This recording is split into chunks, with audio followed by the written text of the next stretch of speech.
ताई, मी उद्यापासून येणार नाही कामाला.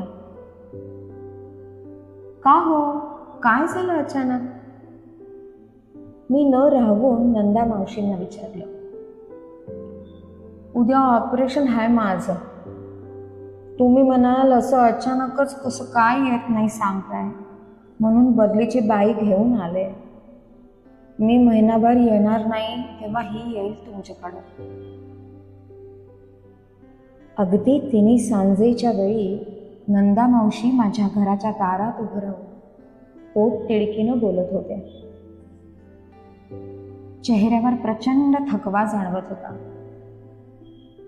खरं तर गेल्या 2 महिन्यांपासून हा थकवा त्यांच्या चेहऱ्यावर हळूहळू पसरायला लागला. त्याच वेळी मी वेळोवेळी त्यांना तसं बोलूनही दाखवलं होतं. कधीतरी केळं, तर कधी संध्याकाळच्या वेळी केलेलं चटपटीत पण पौष्टिक असं आमच्याबरोबर त्यांनीही खावं, असा माझा आग्रह त्या बहुतेक वेळेला ऐकत असत.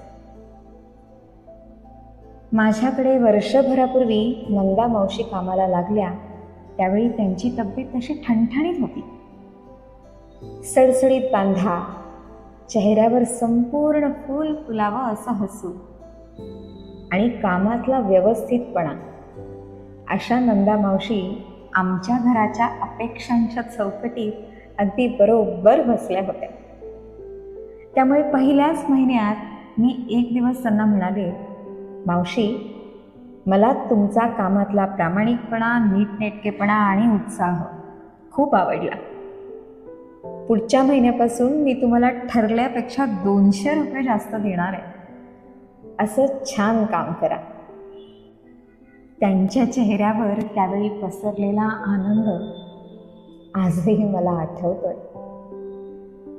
मी ज्यावेळी घरच्या कामातून पूर्णपणे निवृत्त व्हायचा निर्णय घेतला त्यावेळीच मी ठरवलं होतं की घरचं काम प्रामाणिकपणे नीटनेटकेपणाने करणाऱ्या मावशी मिळाल्या तर त्यांच्या चांगल्या कामाची पावती म्हणून मी त्यांना बाहेर मिळेल त्याच्याहून जास्त पगार देणार आहे.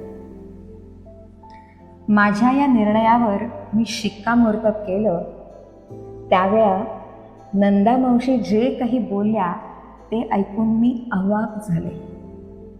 ताई, तुम्ही मला कामाला ठेवलंय म्हणजे तुमच्या या घराची जबाबदारी आहे माझ्यावर. त्यासाठीच तर पैसे देता तुम्ही मला.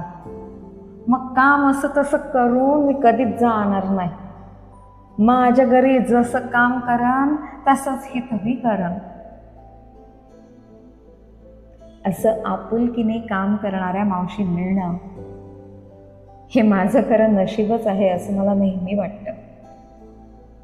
गेले 1 वर्ष मावशी माझ्याकडे काम करत असताना त्या माझ्या घराचा जणू एक भागच होऊन गेल्या.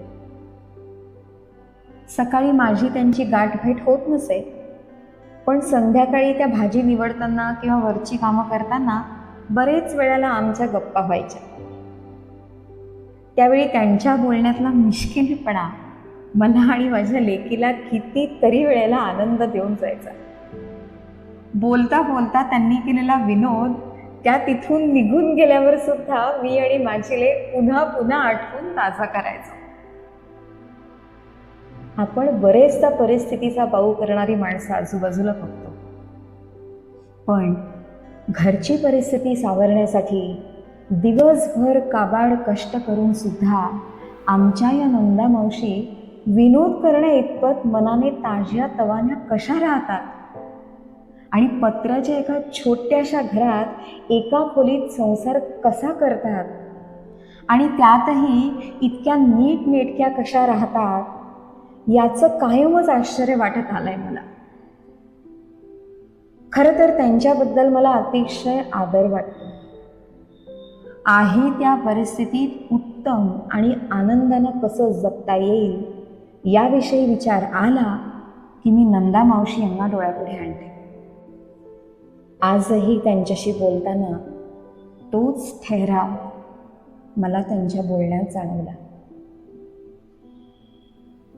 उद्या ऑपरेशन आहे असं सांगताना त्यांचा चेहरा जरी कोमेजला असला तरी जाताना, ताई येते हा मी, असं चेहऱ्यावर हसू ठेवून त्यांनी माझा निरोप घेतला. आणि हो, भाजी निवडायला घरी गेले तर निवडून देईन हा मी, असंही म्हणाले. माझ्या घरच्या कामाची इत्यंभूत माहिती त्यांना असल्याने भाजी न निवडून माझी होणारी गैरसोय त्यांना चांगलीच माहिती होती.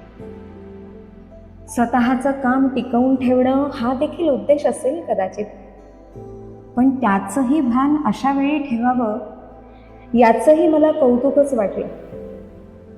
कुठलीही शाळा न शिकलेल्या आमच्या नंदा मावशी एक उत्तम मॅनेजर आहेत असं मला नेहमीच वाटतं. व्यवहार आणि लोकांशी कसं वागावं बोलावं याचं ज्ञान आणि भान याचं ज्वलंत उदाहरण म्हणजे माझ्या या मावशी. मावशी, इथली काळजी करू नका तुम्ही तुमची तब्येत सांभाळा आधी आणि आराम करा, मी न राहून म्हणाली. मावशी निघून गेल्या बदलीची बाई देऊन.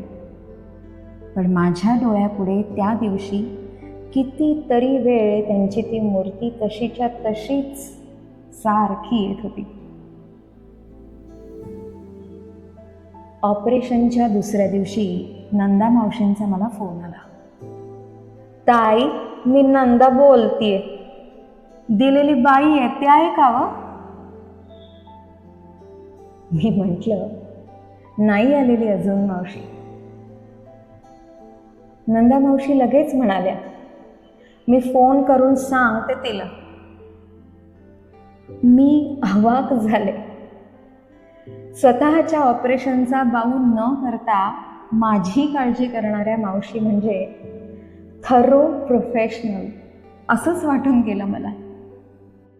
हल्ली कॉर्पोरेट क्षेत्रात डिपेंडॅबिलिटी, अकाउंटॅबिलिटी असं जे मोठे मोठे शब्द वापरले जातात ते कुठलीही शाळा न शिकलेल्या माझ्या मावशींकडे ठासून भरलेले आहेत असं मला जाणवलं. त्यानंतर नंदा मावशींनी माझ्याकडे बदलीची दिलेली बाई व्यवस्थित कशी येईल याची त्यांना जमेल तशी खबरदारी घेतली. आज 7 दिवस झाले. नंदा मावशींच्या जागी वेगवेगळ्या मावशी काम करून गेल्या. अर्थात त्यांच्यासारखं काम कोणी करणं अवघडच होतं. 2 दिवस तर एकीने न सांगता सुट्टी भरली. मी मात्र ठरवलं, नंदा मावशींना कळवायचं नाही. या महिनाभर होईल तसं निभवायचं. त्यांच्या आजारपणात माझी थोडीशी मदत. नंदा मावशी घरात नाही तर प्रत्येक खोलीत त्यांची ओळीव भासते मला. त्या परत येण्याची वाट बघते खरं म्हणजे मी.